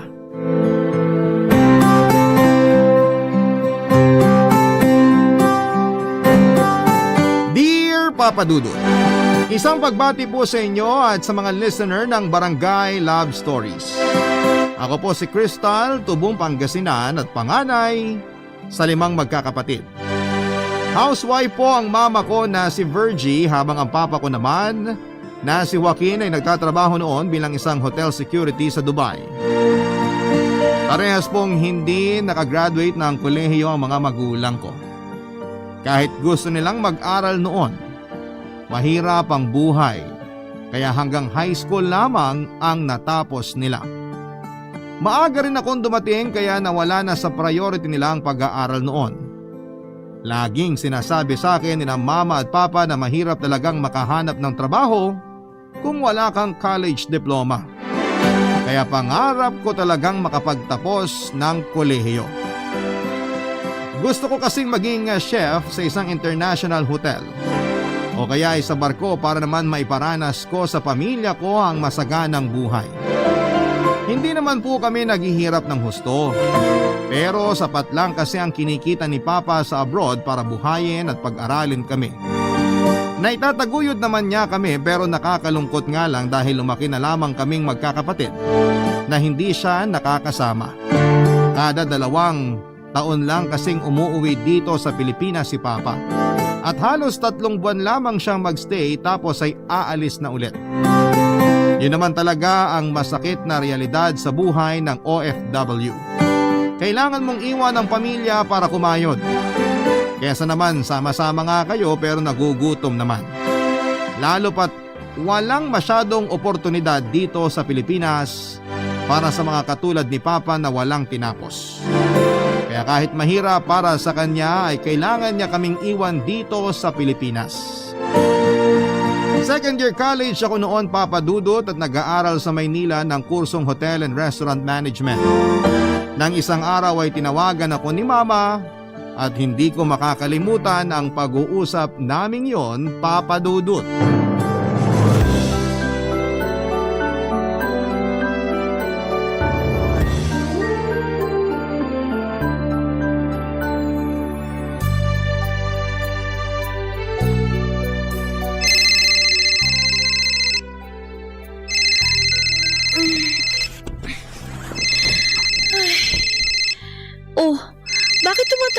Mama? Anong oras na? Hello? Ma? Pasensya na ha. Naabala ko yata ang tulog mo. Hindi naman po, okay lang. Ayos lang ba kayo dyan, Ma? Bakit po kayo napatawag ng alanganing oras? Ayos lang naman kami ng mga kapatid mo rito. Napatawag ako kasi may sasabihin sana ako sa iyo eh. Ano po yun? Tinawagan kasi ko ni Papa mo. Kakatapos nga lang namin mag-usap bago kita tinawagan. Oh, kumusta po si Papa? Uuwi na raw siya sa susunod na linggo. Talaga po? Ay, nakakatuwa naman. Miss na miss ko na po si Papa.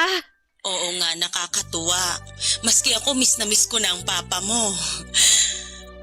Ay, kaso nga lang. Napaaga po yata yung bakasyon ni Papa. Di ba next year pa po yung uwi niya? Anak, hindi magbabakasyon si Papa mo rito. Dito na siya at hindi na siya babalik ng Dubai. Ha? Natanggal po ba siya sa trabaho? Parang ganun na nga. Bakit daw po? Ano pong nangyari? May sakit si Papa mo, nak. Anong sakit? Leukemia raw. Stage 2 na. Leukemia? Paano po nagkaroon si Papa nun? Hindi ko rin alam. Baka nasa lahi nila. Di ba yung lola mo, cancer din ang kinamatay? Malala na raw po ba? Malakas pa naman si Papa mo. Pero nakakatakot pa rin. Hindi ko alam anong mangyayari sa kanya kapag hindi natin inagapan ng pagpapagamot yon. Hello? Nandiyan ka pa ba? Opo. Sorry ma, hindi ko alam kung anong sasabihin. Nagulat ako sa balita ninyo eh. Ako rin naman, nak. Hindi ko inaasahang magkakaroon tayo ng ganitong problema. Kailan daw po ang flight ni Papa pa uwi? Kung hindi next week, baka next week. Hindi pa ako sigurado eh, pero inaayos na raw doon yung mga papeles niya. Ang bilis pala. Oo nga eh. Tatapusin ko lang ho yung mga kulang kong requirements dito ha, tapos uuwi po ako dyan. Anak, tungkol pala sa pag-aaral mo. Ayoko sanang sabihin to, pero mukhang kailangan mo munang huminto. Hindi natin kayang pagsabayin ang pag-aaral mo at pagpapagamot ni Papa mo eh. Pero ma, sayang naman po, second year na ako, konti na lang gagraduate na ako. Ay, sayang nga talaga. Pero paano ka mag-aaral kung wala nang magpapaaral sa'yo? Uuwi na ang Papa mo, may sakit pa. Sunod-sunod na ang gastusin natin yan. Gagawa po ako ng paraan para makapag-aral. Hahanap ako ng part-time job dito. O kaya naman po, kakausapin ko yung dean namin kung pwede ako maipasok sa scholarship program. Bahala na. Basta hindi ako pwedeng huminto, ma. Sayang naman yung pinaghirapan ko. Kailangan kita rito, nak. Kung magtatrabaho ka, sana ilaan mo na lang muna sa pagpapagamot ng Papa mo. Pwede ka namang bumalik sa pag-aaral kapag gumaling na siya. Ma, huwag naman. Sorry, pero wala akong magagawa. Yung mga kapatid mo nga, hindi ko alam kung mapag-aaral ko pa. Alam kong pangarap mong makatapos, nak. Pero hindi ko alam kung kaya natin sa ganitong sitwasyon. Pwede po bang patapusin ko muna yung final exam namin, ma? Malapit na kasi yun, ma eh. Hindi ako mabibigyan ng grade kung hindi ako makakapag-exam. O sige, total hindi pa naman sure kung next week na talaga ang uwi ng Papa mo. Babalitaan niya daw ako kapag naayos na lahat doon. Tapusin mo na muna lahat ng kailangan mong tapusin dyan. Okay po, ma. Balitaan niyo na lang po ako tungkol kay Papa, ha? Nag-aalala po ako dito. Sige, o siya, magpahinga ka na. Huwag kang masyadong mag-isip, basta't ipagdasal mo lang lagi ang Papa mo, ha? Opo, ma. Ingat po kayo lagi dyan, ha? Bye, ma. Bye, anak. Papadudod para kong sinakloban ng langit at lupa noong nabalitaan kong may sakit ang tatay ko. Nagalala ako dahil hindi biro ang leukemia at marami ang namamatay sa ganong klase ng sakit. Bukod doon ay hindi na rin gumaling ang mga taong yon na may leukemia.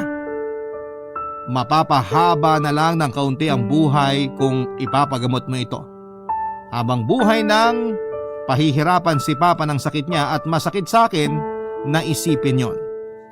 Bukod sa pag-aalala ko sa kalagayan ni Papa ay gumugulo rin noon sa isipan ko ang sama ng loob dahil kailangan kong huminto ng pag-aaral. Tao lang naman ako, Papa Dudut, at naaawa man ako sa tatay ko, syempre ay nadidismaya rin ako na pati pangarap ko ay naapektuhan ng sakit niya. Pero bilang panganay ay wala naman akong choice. Ako naman talaga ang magsasakripisyo sa aming magkakapatid sa ganong klase ng sitwasyon. Nakakaawa lang din dahil baka pati ang mga nakababata kong kapatid ay pahintuin na rin sa pag-aaral kung hindi namin kakayanin ang laki ng gastusin sa pagpapagamot kay Papa. 3 linggo pa akong nagstay sa Maynila para tapusin lahat ng kailangan kong isubmit na project sa eskwelahan. Ipinaliwanag ko sa mga professor ko na kailangan kong umuwi sa Pangasinan dahil may sakit ang tatay ko.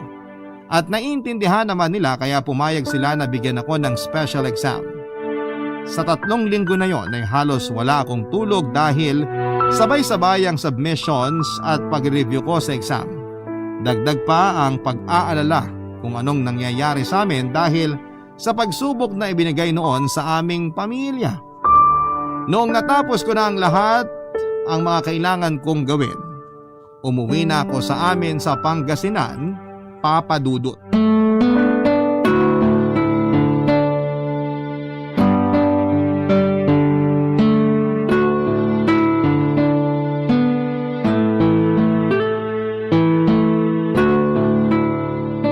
Virgie, nasaan na raw ba si Crystal? Parating na siguro yon. Nung tinext ko siya kanina, nasa terminal na raw siya eh. Oh, si Crystal na yata yon.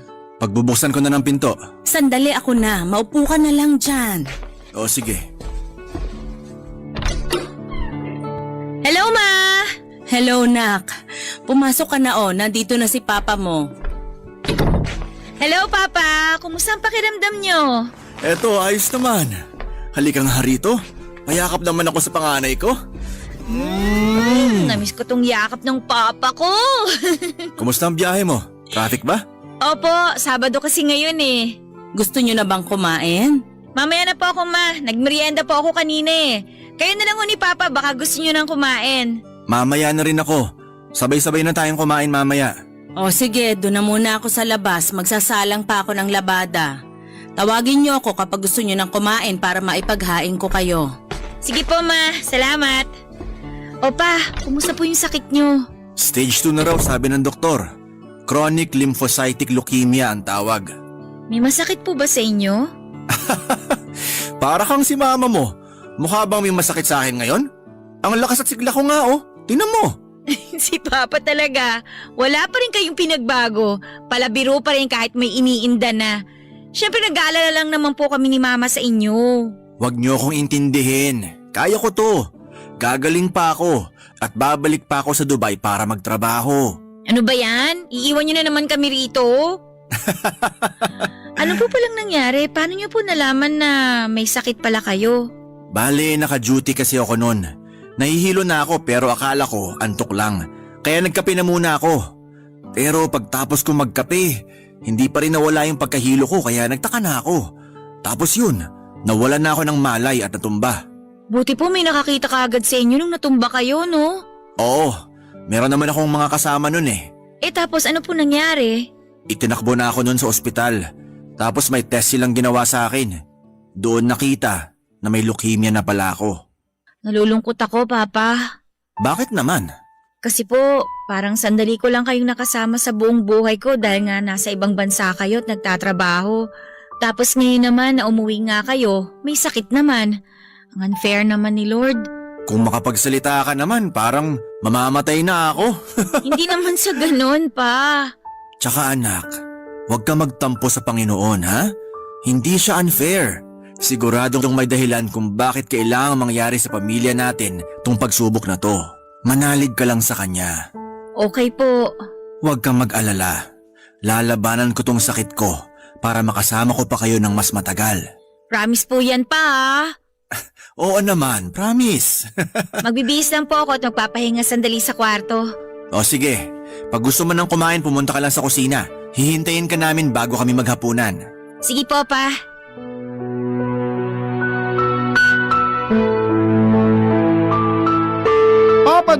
dahil nga huminto ako noon sa pag-aaral, natenga lang ako sa bahay pagka-uwi ko ng probinsya. Ayaw ko pa naman sa lahat ay yung walang pinagkakabalahan at parang hindi ako mapakali kapag laging nasa bahay lang.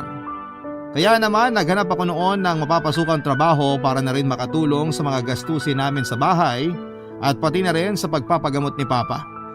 Ilang linggo rin akong nag-iikot noon sa bayan at nag-apply sa trabaho.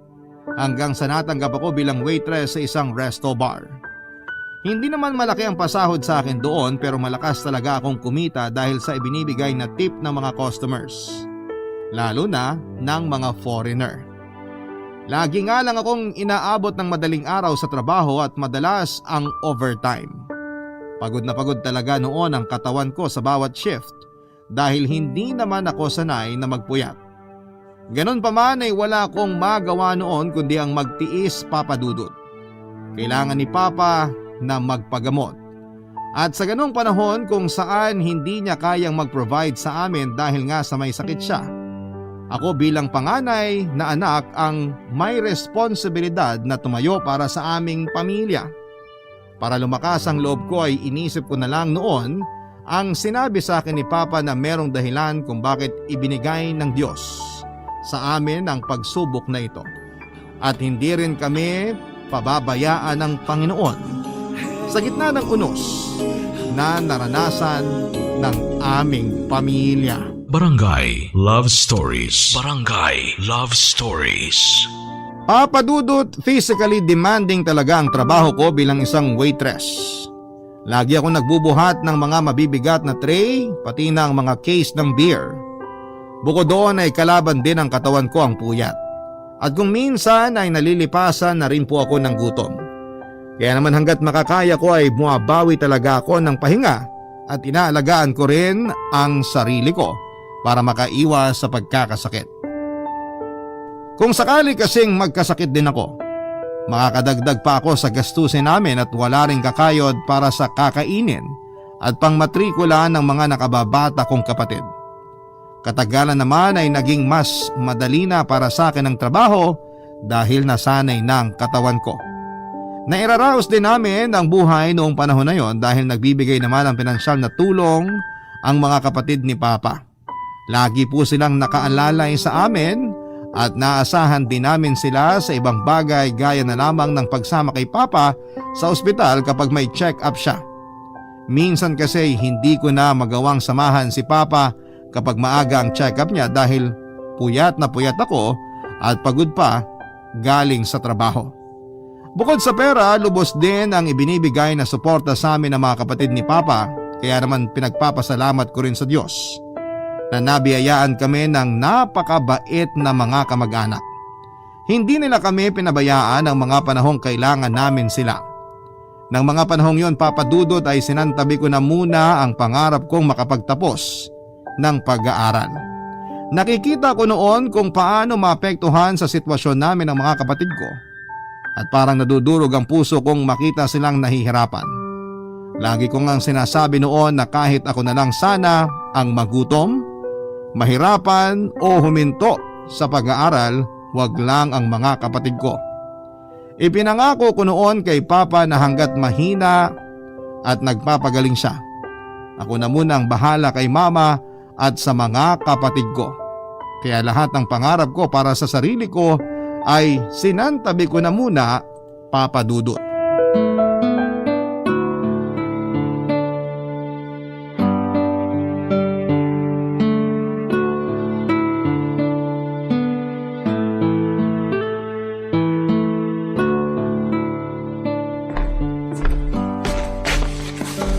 Oh, maaga ka atang bumangon ngayon, Kristal. Opo pa, day off ko po kasi ngayon eh. Gusto ko sanang masulit yung araw na kasama kayo. Total, marami naman po akong oras na magpahinga mamaya. Ah, ganun ba? Sige. Nag-almusal ka na ba? Hindi pa po. Kayo po ba? Hindi pa rin. Nagluluto pa lang si Mama mo sa kusina. Sabay-sabay na tayong kumain mamaya kapag naihanda na yung almusal. Sige po. Kumusta naman ang trabaho mo sa resto bar?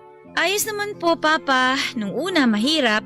Pero ngayon, sanay naman na ako sa pagod at puyat. Kung nahihirapan ka na, tumigil ka na lang sa pagtatrabaho. Mamaya magkasakit ka rin kung laging bugbog sa pagod yung katawan mo. Naku, huwag niyo na po ako intindihin pa. Kayang-kaya ko po yung trabaho ko. Pwede bang hindi kita intindihin, nak? Siyempre nag-aalala ako sa'yo. Ayoko naman na matulad ka sa akin. Puro trabaho. Ngayon eto, pinaparusahan ng sakit. Sinabi po ba ng doktor na trabaho niyo raw ang dahilan bakit kayo nagkasakit? Hindi naman. Pero kasama na yon. Abusado rin kasi ako sa katawan nung malakas pa ako.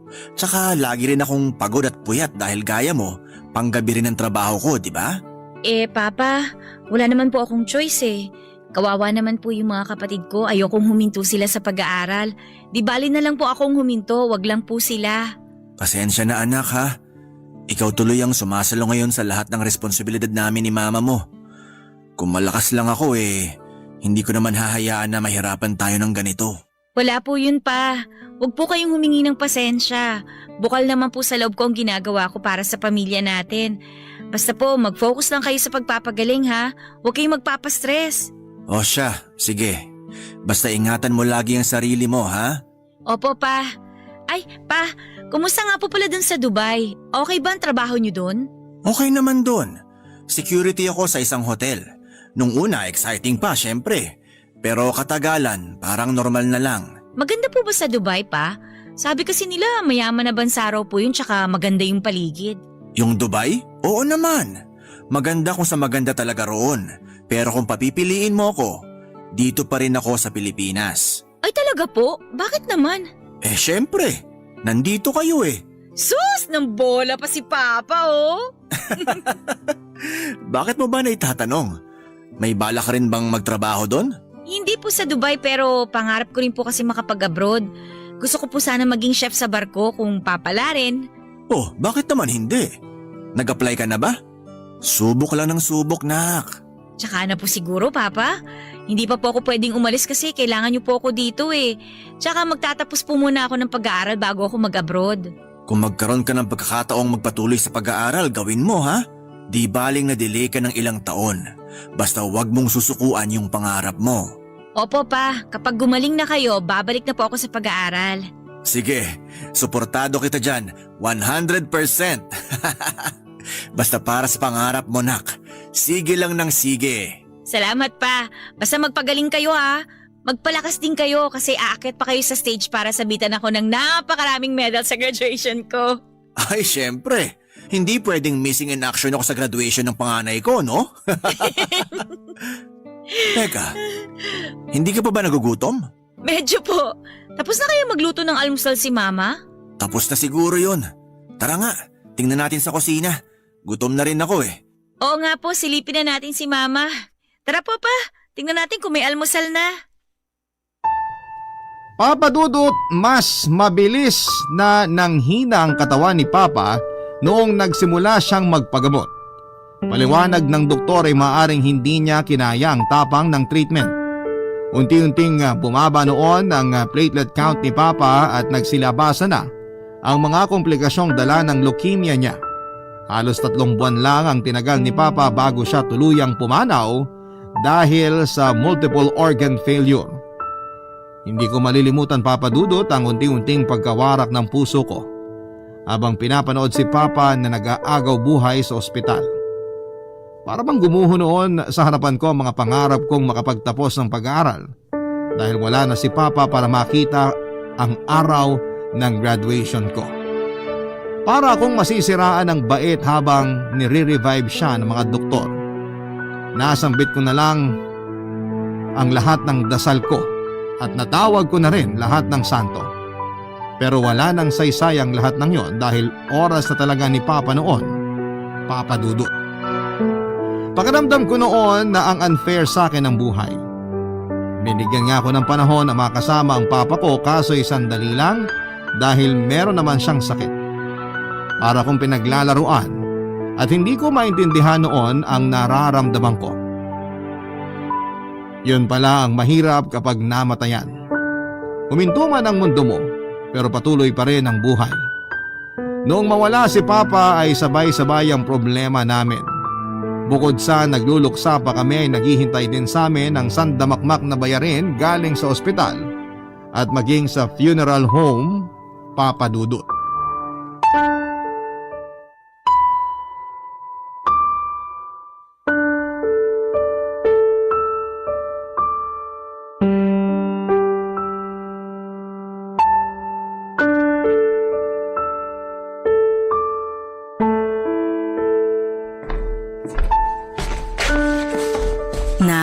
Busy ka ba? Hindi naman po. Bakit po? Gusto sana kitang makausap eh. Tungkol po saan, Ma? Halika rito, maupo ka sa tabi ko. Ay, alam kong nagluluksa ka pa sa pagkawala ng papa mo, nak. Pero sa tingin ko, ngayon na ang tamang panahon para sabihin sa'yo yung totoo. Matagal nang hinihiling sa akin ni papa mo na gawin ko to. Pero ngayon ko lang siya mapagbibigyan kung kailan wala na siya. Bago siya mamatay, sinabi niya sa akin na sabihin ko na raw sa'yo ang totoo. Ano po bang sinasabi niyo, Ma? Ano pong totoo? Anak, hindi mo tunay na ama si Joaquin. Ha? Anong ibig niyong sabihin? Hindi ako tunay na anak ni Papa? Ampon ba ako? Hindi ka ampon. Anak kita sa ibang lalaki, Crystal. Sinong lalaki? Teka nga muna, Ma. Bakit ngayon niyo lang sinasabi sa akin to? Ibig sabihin ba, yung mga kapatid ko, hindi ko rin sila tunay na kapatid? Kapatid mo pa rin naman sila, pero hindi sa ama. Ilang taon nang lumipas, bakit ngayon ko lang nalaman to, Ma? Patawarin mo ko, Crystal. Ayoko na sanang sabihin sa iyong totoo dahil tinanggap ka naman ni Joaquin na parang tunay niyang anak. Pero alam ko na maling itago sa iyo ang katotohanan. Sino ang tunay kong ama? Nasaan siya ngayon? Hindi ko alam. Wala akong balita sa kanya. Kahit litrato niya, wala rin ako mapapakita sa iyo. Binura ko na kasi siya sa buhay ko. Ganun na lang yun, Ma? Sasabihin niyo sa akin na ibang tatay ko tapos hindi niyo man lang siya ipapakilala? Paano nangyari na nagkaroon kayo ng anak sa ibang lalaki kung may asawa na kayo? Wala nun si Joaquin dito sa Pilipinas nung mangyari yun. So niloloko niyo si Papa? Habang nagpapakahirap si Papa sa ibang bansa, nandito kayo at may kinakalantari na iba? Paano niyo nagawa yung ganun, Ma? Anak ko, minahon ka. Pinagsisisihan ko na ang nagawa ko. Hiningi ko na ng tawad kay Joaquin yun at pinatawad na niya ako. Kaya nga tinanggap ka niya ng buo at hindi tinuring na iba. Kung pinatawad na kayo ni Papa, ako hindi. Akala niyo ba kay Papa ka lang nagkamali sa ginawa ninyo? Paano naman ako, Ma? Ilang taon niyo akong ginawang tanga. Kung hindi ba nagkasakit at namatay si Papa, sasabihin niyo pa rin ba sa akin ng totoo? Malamang hindi, no? Alam kong nagkamali ako, Crystal. Naintindihan ko kung bakit ganyan ang reaksyon mo. Inaasahan ko nang magagalit ka sa akin. Pero sana mapatawad mo ko. Ako na lang ba ang walang alam, Ma? Yung mga kapatid ko, alam ba nila na hindi nila ako buong kapatid? Walang alam ang mga kapatid mo. Sasabihin ko pa lang din sa kanila. Walang ibang nakakaalam? Yung mga tita mo, alam nilang lahat. Pero huwag kang magalit sa kanila. Nakiusap ako sa kanila na hayaan nilang ako mismo ang magsabi sa'yo. Bakit ngayon niyo lang sinabi sa akin to, Ma? Hindi man lang ako nakapagpasalamat kay Papa. Ni minsan hindi niya pinaramdam sa akin na hindi niya ako kadugo. Sobra-sobra yung kabutihan na pinakita niya sa akin pero hindi ko malang nagawang magpasalamat sa kanya. Patawarin mo ko, Crystal. Hindi ko alam kung kaya kong gawin yun sa ngayon, Crystal, Ma. saan ka pupunta? Hindi ko alam. Gusto ko muna mapag-isa. Hindi ko kayo kayang tingnan. Anak, sandali lang. Huwag ka umalis, nakikiusap ako. Patawarin mo ako, anak. Teka lang, sandali. Iwan niyo nga ako. Hayaan niyo muna ako mapag-isa sa kwarto ko. Hindi ko kayang magtagal dito sa sala dahil nasusuka ako sa pagmumukha ninyo. Crystal, sandali. Anak! Papa Dudut, ikinagalit ko talaga ng matindi ang revelasyon sa akin ni Mama.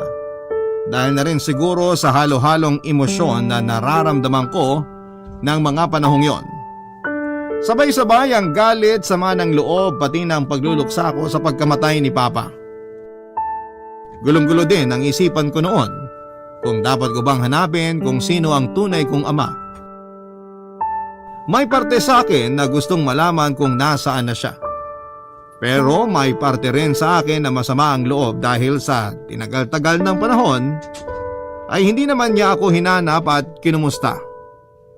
Nagdadalawang isip ako noon kung hahanapin ko ba siya o hahayaan ko na lang dahil mukhang hindi naman interesado ang tunay kong ama na makilala ko. Nang mga panahong yon ay lumayas ako sa bahay namin, nakituloy muna ako noon sa isang kaibigan ko na nakatira malapit sa pinapasukan kong resto bar sa bayan. Minabuti ko nang umalis na lamang muna sa amin para magpalipas ng galit ko kay mama. Kahit na hindi na ako sa bahay namin tumutuloy, linggo-linggo pa rin ako nagbibigay ng pera sa mga kapatid ko, Papa Dudut. Kahit malaki ang galit ko noon kay mama, ay hindi ko magawang pabayaan ang mga kapatid ko dahil alam kong wala naman silang ibang maaasahan kundi ako lamang. Barangay Love Stories. Barangay Love Stories. Papadudot sa ibang bahay muna ako na nuluyan habang nagpapalipas ng galit kay mama. Nakitira ako noon sa kaibigan ko na malapit sa pinapasukan kong resto bar sa bayan. Nang mga panahong yon ay tuloy-tuloy naman po ang pagbibigay ko ng suporta sa mga kapatid ko. Lahat ng yon ay ginagawa ko at nagbibigay po ako ng pinansyal sa tulong para sa mga kapatid ko para sa pag-aaral nila. Kahit galit ako noon kay mama ay hindi ko naman maatim na pabayaan sila, lalo na ang mga kapatid ko dahil ipinangako ko noon kay papa noong nabubuhay pa siya na aalagaan ko ang pamilya namin kapag nawala siya. Ang pagsuporta ko sa mga kapatid ko ang nagsisilbing pagtanaw ko ng utang na loob kay papa dahil tinanggap, minahal at binuhay niya ako noon na parang tunay niyang anak. Ikinalulungkot ko ang mabilis na pagkawala ni Papa sa amin. Nangihinayang ako noon dahil hindi ko man lang nagawang magpasalamat o bumawi sa kanya bago siya namatay. Ang dami ko pa sanang plano at bala ko pang iparanas sa kanya ang masarap na buhay, kaso'y hindi ko na matutupad ang mga plano kong yon dahil wala naman na siya. Noong nakabukod ako sa amin ay nagkaroon ako ng mahabang panahon para magnilay-nilay. Na-realize ko na ang ikli lamang pala talaga ng buhay, lalo na kapag tinamaan ka ng malubhang sakit. Anumang oras ay pwede kang mawala dito sa mundo. Gaya na lamang ni Papa, na halos buong buhay niya ay kumakayod siya para sa amin. Tapos sa isang iglap, may sakit na siya. At doon na nga nagwakas ang kwento ng buhay niya. Nakakatakot mang isipin pero hindi natin alam kung gaano karaming oras na lamang ang natitira sa atin dito sa mundo. Napag-isip-isip ko noon na nagsasayang lamang ako ng oras noong galit ako kay mama. Baka isang araw ay magulat na lamang ako sakaling mabalitaan kong wala na rin pala siya.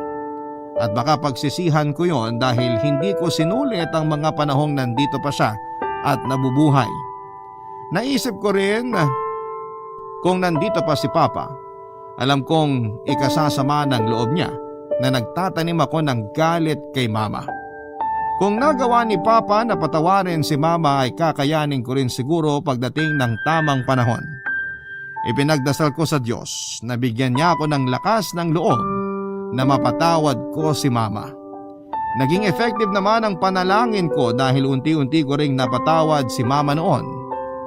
Halos 3 buwan din akong hindi nagpakita sa kanya hanggang sa dumating ang araw ng birthday ni mama, kaya umuwi ako sa amin para sorpresahin siya, Papa Dudut.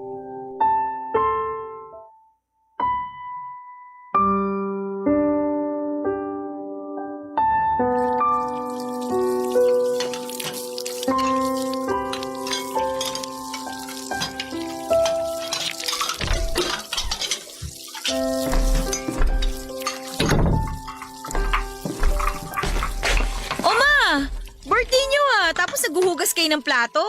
Oh, Crystal! Hindi kita napansin. Nandyan ka pala. Happy birthday po, Ma. Eto po, may dala akong cake para sa inyo. Naku, nagabala ka pa. Salamat, nak. Pakilapag na lang dyan sa mesa. Oh, bakit kayo umiiyak, Ma?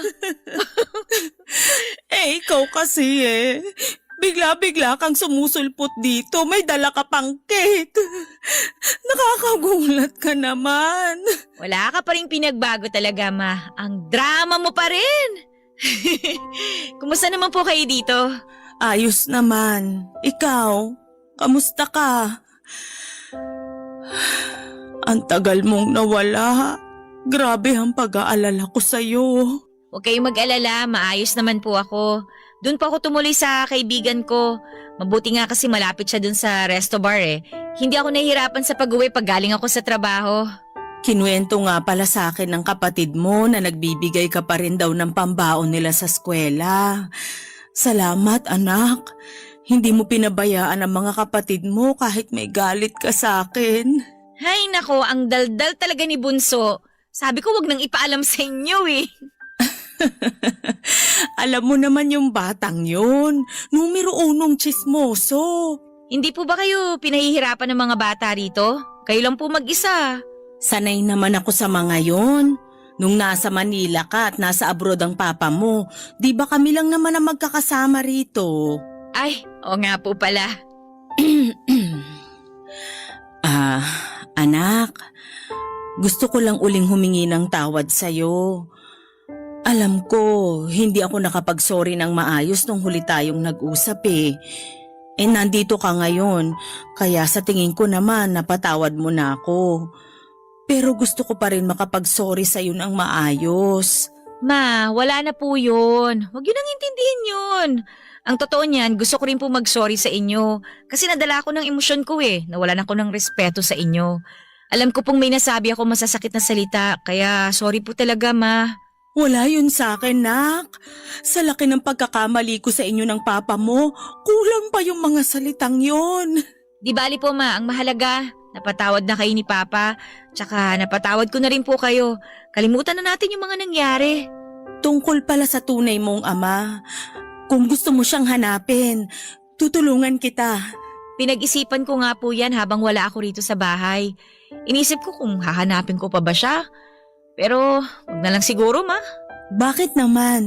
Hindi rin naman po niya ako hinanap eh. Baka hindi niya ako gusto makilala. Sigurado ka ba, nak? Ayaw mo makilala kung sino ang tunay mong ama? Mukhang tahimik na po ang buhay niya ngayon. Baka po may bago na siyang pamilya. Ayoko na magulo pa sila kung sakali. Sige. Basta kung magbago ang isip mo, pwede kitang tulungan na hanapin siya. Hindi na naman po importante kung sinong tatay ko, Ma. Ang mahalaga naman po kayo ang naging nanay ko. Kontento na ako roon, Ma. Salamat, anak. Tsaka may tatay naman ako eh. Hindi ko man siya kadugo, hindi naman niya ako tinuring na iba, di ba po? Tama ka dyan. Napakaswerte natin kay Joaquin. Tinanggap ka niya at minahal. Ako naman, pinatawad niya. Napakabait ng asawa ko. Ay, sumalangit nawa siya.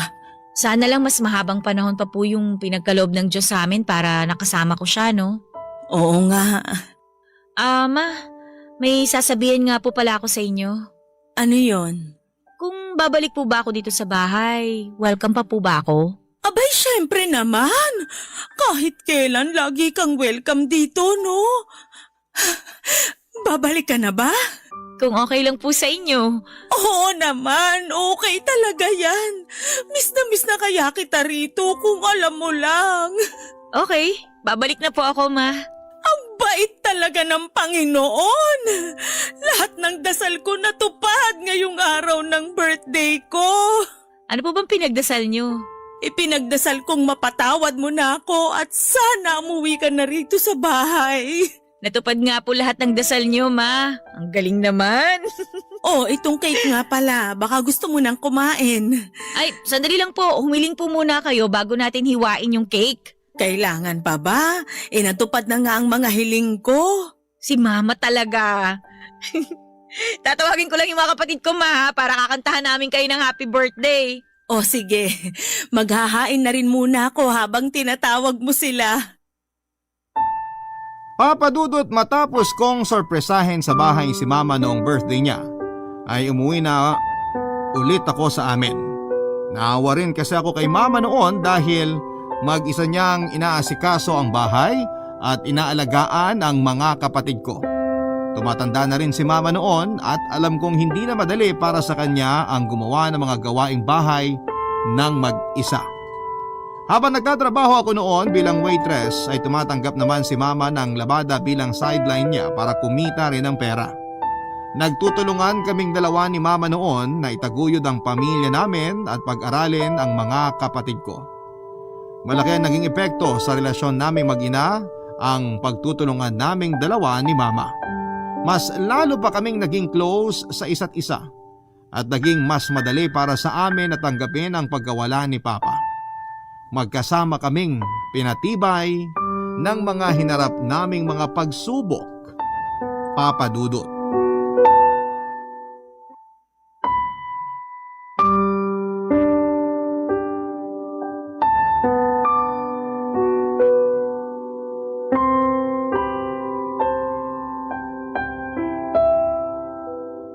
Crystal, nadala ba natin yung kandila at posporo? Opo ma, nandito po sa bag. Pakilabas mo nga at ipagtitiri ko na ng kandila ang papa mo. Eto po. Akalain mo yun? 1 taon na palang nakalipas mula nung nawala ang papa mo. Oo nga po eh. Ang bilis ng panahon no? Akala ko hindi natin makakaya ang buhay kung wala si papa mo, nak. Pero sa awa ng Diyos, eto tayo. Nakakaraos naman. Nakikita po tayo ni Papa ngayon at sure po akong proud siya sa atin, ma. Oo naman, lalo na sa'yo. May sakit pa lang nun si Papa mo, ikaw na ang tumayong tatay ng mga kapatid mo eh. Palakasan lang po talaga ng loob, ma. Wala naman po tayong magagawa eh. Tuloy lang ang buhay. Kung nasaan man si Joaquin ngayon, sana masaya siya at wala ng paghihirap. Sana nga po, ma. Sa totoo lang po, nung nawala si Papa, parang nabunutan din po ako ng tinik sa dibdib. Malungkot man na wala na siya, at least hindi na siya pinahihirapan ng sakit niya. Oo nga eh. Nakakaawang tingnan ng papa mo noon. Sobrang payat na at nanghihina. Kapag nakikita ko siyang iniinda yung mga masakit sa katawan niya, parang nasasaktan din ako. Ako rin po. Hindi man natin kasama si Papa ngayon. Mas okay na yon kesa naman nabubuhay nga siya pero nagdudusa naman at saka nasasaktan. Kaya nga. Ay, yung suman pala, ilabas mo na. Maglagay tayo rito sa puntod niya, paborito ng papa mo yung patupat. Ito po, 3 patupat para kay Papa. Naalala ko nun, ma, tuwing mamamalengke ako, laging requesto ni Papa. Magtatampo siya kapag nakalimutan kong bumili. Simple lang ang kaligayahan ni papa mo. Ako naman dati, lagi niyang request na magluto ako ng palabok. Paborito niya yun. Oo nga po pala, sayang naman hindi tayo nakapagdala. Hindi bale, sa susunod na lang na pagbalik natin. Sige po. Dati kapag nagre-request siyang magluto ako ng palabok, umaangal pa ako. Masyado kasing matrabaho eh. Kaya sabi ko bumili na lang kami pero ayaw niya. Gusto niya talaga yung luto ko. Ang kulit talaga ni Papa, no? Naku, sinabi mo pa. Alam niyo ba, ma, ilang buwan bago mamatay si Papa, nag-usap kaming dalawa. Tungkol saan? Tinanong ko siya noon kung maganda ba sa Dubai. Sabi niya maganda raw doon. Pero mas gusto pa rin niya rito sa Pilipinas kasi nandito tayo. Bolero talaga yung papa mo. Yan nga rin po yung sinabi ko sa kanya eh. Naikwento ko rin po sa kanya na balang araw kapag natapos na po ako sa pag-aaral, gusto ko rin makapag-abroad gaya niya. Oh, anong sabi niya? Ayun, suportahan daw po niya ako. Sabi ko nga na magpagaling po siya eh, para mapanood niya ako sa graduation. Kaso sayang, wala na po siya. Hindi na niya ako makikitang magtapos kung sakali. Anak, kung gusto mo mag-aral, gawan mo ng paraan. Baka may scholarship ka naman na pwedeng makuha. Huwag puro kami ang alalahanin mo, ha? Isipin mo rin ang sarili mo at mga pangarap mo. Kung pangarap mong makapagtapos ng pag-aaral, suportado rin kita dyan, syempre. Talaga po? Oo naman. Hindi man makakapunta ang papa mo sa graduation mo, edi ako na lang. Kami na mga kapatid mo. Salamat ma ha. Hindi ko po kayo bibiguin. Salamat din. Dahil napakabuti mong anak sa amin ng papa mo at napakabuti mo ring ate sa mga nakababata mong kapatid. Papa Dudut, kung meron mang naging aral sa akin ang mga pinagdaanan ko sa buhay, yon ay ang magpatawad. Masyadong maikli ang buhay para sayangin natin ito sa sama ng loob at galit. Hayaan nating madama natin ang ating emosyon at pag lumipas na ito ay matuto tayong magpatawad at mag-move on. Dahil sa pagpapatawad ko kay mama, mas lalo pang tumatag ang pamilya namin at ngayon ay hawak kamay naming hinaharap ang anumang mga pagsubok sa buhay. Sa ngayon ay nakakaraos naman po kami.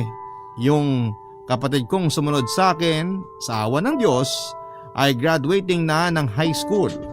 Yung iba kong mga kapatid ay puro top din sa klase nila at napakasipag mag-aral. Kaya naman kahit mahirap ang maging isang breadwinner, ay nilalakasan ko ang loob ko at laban lang ng laban. Ako naman ay ginamit ko ang experience ko sa resto bar at nag-apply ako sa barko bilang waitress. Nagsabit din po ako ng application sa ilang mga kumpanya sa abroad sa mga trabahong related sa pagiging waitress o bartender. Kung papalarin akong matanggap, baka umalis muna ako ng bansa sandali para makapag-ipon ng pang-tuition. Para pag uwi ko sa Pilipinas ay saka ko naman ipagpapatuloy ang pag-aaral ko. Kung hindi naman ako matatanggap, dito na muna ako sa amin at susubukang maging working student. Ano man ang mangyari ay hindi ko bibitawan ang mga pangarap ko dahil pinangako ko kay Papa na tutuparin ko ang mga yon. Wala man siya rito, inaalay ko naman sa kanya ang lahat ng tagumpay na nakamit ko at makakamit ko pa. Maraming salamat po sa inyo, Papa Dudut, sa pagbabahagi ng kwento ko sa Barangay Love Stories. Sana kahit papaano ay mayroong ma-inspire sa mga pinagdaanan ko, lalo na ang mga breadwinner ng pamilya. Yung mga may galit sa kanilang magulang o sa mga nawala ng mahal sa buhay, sana po ay makuha ninyo na ang inyong katahimikan. Makuha ng inyong puso ang magpatawad. Alam kong hindi madaling proseso pero palalayain ng pagpapatawad ang mga kalooban ninyo mula sa sakit. Basta laban lang ng laban anuman ang mga pagsubok sa buhay. Isang taus-pusong pasasalamat po sa inyo, ang inyong forever kapuso at kabarangay, Crystal. Nagustuhan ng iyong napakinggan? Ituloy yan via live stream sa www.gmanetwork.com/radio.